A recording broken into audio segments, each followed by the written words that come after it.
Hello guys, so welcome to my full review and very quick modding guide of the Lychee G80. It's an amazing keyboard. I've been enjoying it for several weeks now. It's been around 3 weeks since I got this, and I'm really sorry I'm not able to bring out the review as quickly as I wanted. Very busy, but actually it's good because I had more time with the keyboard. I've had a lot of time to play around with it, and the experience was really good. At first when I got this, I thought, oh okay, so G80, it's the bigger brother layout of the G66 keyboard, which I really like. I have my full review and modding guide of that as well in the description.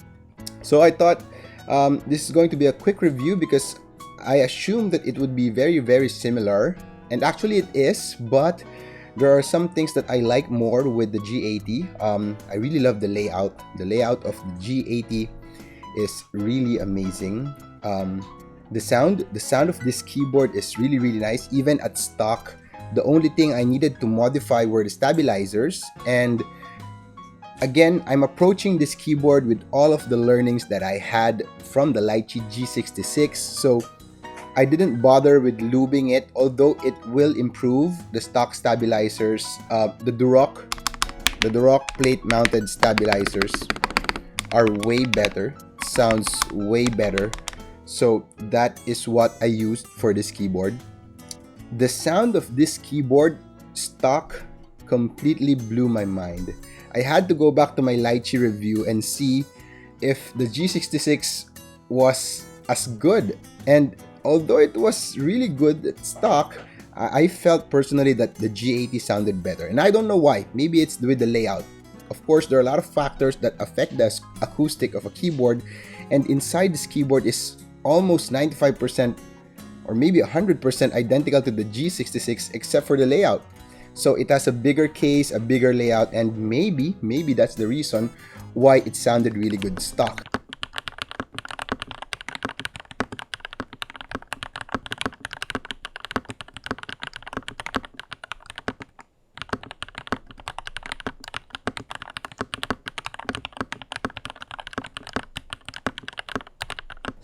It sounds really nice, right?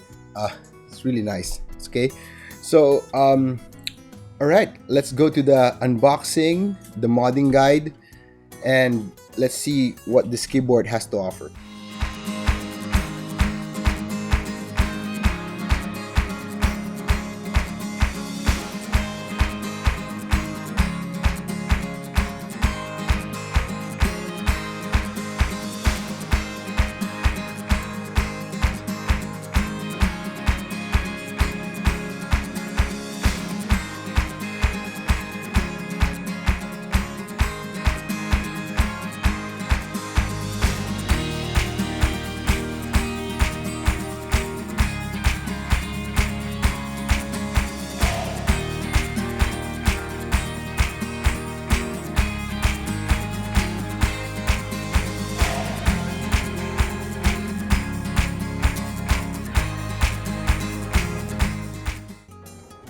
Alright, so this is how I modded my Lychee G80. Really similar to how I modded my G66. Before opening up the case, there are screws here which I really don't think attaches to anything even. Maybe on the other iterations of this board, because this is a rebranded keyboard, I think of the NJ80 if I'm not mistaken, but for some reason from the sound test that I've been hearing on the internet, this sounds pretty different. It's really good stock. I don't think you really have to mod it anyways, but you can. What I do notice is that after modding, the sound became cleaner, a bit more talky than the stock form, but not by much.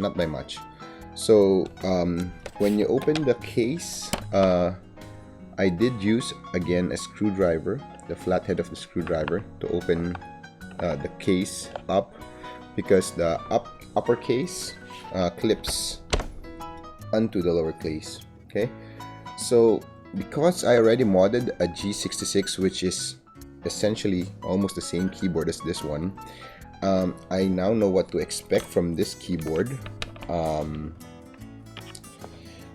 again, it is marketed as a gasket mounted keyboard, but believe me, it really doesn't work like a gasket mounted keyboard. So I don't think there's any use to even trying to modify the gaskets, which it's not because of the gasket themselves, but it's because the plate again is stuck between the lower and upper case, so there's no place to move. So anyways, this is what I did. So this keyboard comes with all the foams that you might ever need except for the PE foam. So what I did for my build was to simply put a PE foam.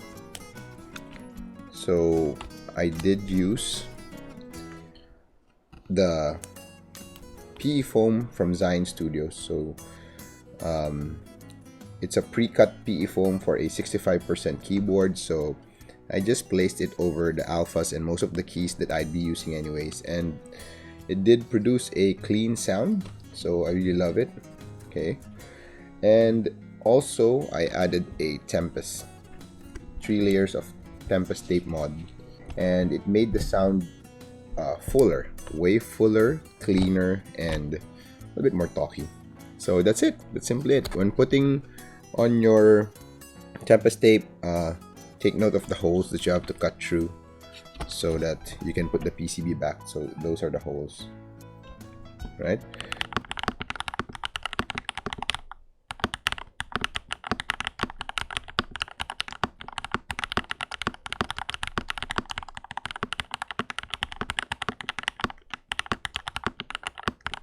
So that's the modding guide. Again, I didn't go overboard like what I did with the G66. Everything that I learned from the G66 I applied to the G80, which meant doing less actually, because again, you couldn't really improve the flex or the bounce of this keyboard, but that doesn't mean that this is not a good keyboard. Okay. Before we continue, again, I'd like to mention Cable Mod, one of the sponsors of this channel. Thank you for supporting us. Really awesome stuff, guys. What I love about Cable Mod is how you can customize your cable up to every spec that you want. All of the specifications in their website, so you really get to have an idea of the final output of your custom cable. And again, they have a 40% discount for Philippine residents with a discount on the shipping as well. Do check it out. I'll put it in the description below. All right, going back. Okay, this keyboard really impressed me. So much so that I think it will be staying with me for my daily usage. This keyboard has a special place in my clinic. This is going to stay in my clinic. Unlike the G66, which is also really good, but I had to sell that quickly because I had to reload and unload some stuff to give more room for keyboards reviews. This one is staying with me. I love the sound. I love the sound in the stock form. It's very friendly for beginners. Again, you can just buy this keyboard, put some switches and keycaps, and that's it. You don't even have to mod this thing. But if you do have to, if you want to make the sound a little bit cleaner, a little bit more poppy, then again, you go back to your classic Tempest tape mod, PE foam, and you have that sound profile. And what really amazes me with this keyboard is it's really versatile. So I tried removing the plate foam. Mind you, I don't like using keyboards without the plate foam. Most of the keyboards without the plate foam get this hollow sounding characteristic that I really don't like. But with this one, even without the plate foam, as long as the switches are lubed, it sounds really clean. And this is the KTT Rose.